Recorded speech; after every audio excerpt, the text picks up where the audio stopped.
రెడ్డి మరియు ఆర్జీవి మరియు పోసాని కృష్ణమురళి ప్రస్తుతం చాలా వినయంగా మాకు రాజకీయాలతో సంబంధం లేదు, మేము రాజకీయాలకు చాలా దూరంగా ఉంటున్నాము అని ప్రతి ఒక్కరికి సారీ అని చెప్పి వాళ్ళు ఎంతో హుందాతనాన్ని ప్రదర్శించినప్పటికీ ఎన్డీఏ ప్రభుత్వంలోని అభిమానులు, ఎన్డీఏ ప్రభుత్వ అనుకూల పరులు దీన్ని జీర్ణించుకోలేకపోతున్నారు.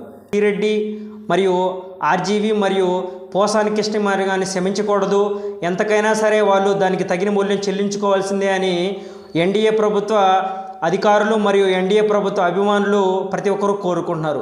అదేవిధంగా శ్రీరెడ్డి గారి మీద 4 కేసులు మరియు పోసాని కృష్ణమురళి గారి మీద కేసులు నమోదైనవి, మరియు ఆర్జీవి గారు పరారీలో ఉన్నారు. దీనికి అనుగుణంగా గుడివాడ అమర్నాథ్ అనేటువంటి వైఎస్ఆర్సీపీ నేత వారితో మాకు ఎలాంటి సంబంధం లేదు, వైఎస్ఆర్సీపీకి, శ్రీరెడ్డికి, పోసాని కృష్ణమురళి గారికి మరియు బోరుగడ్డ అనిల్ కుమార్కి మరియు ఆర్జీవి గారికి ఎలాంటి సంబంధం లేదని తేటతెల్లం చేశారు.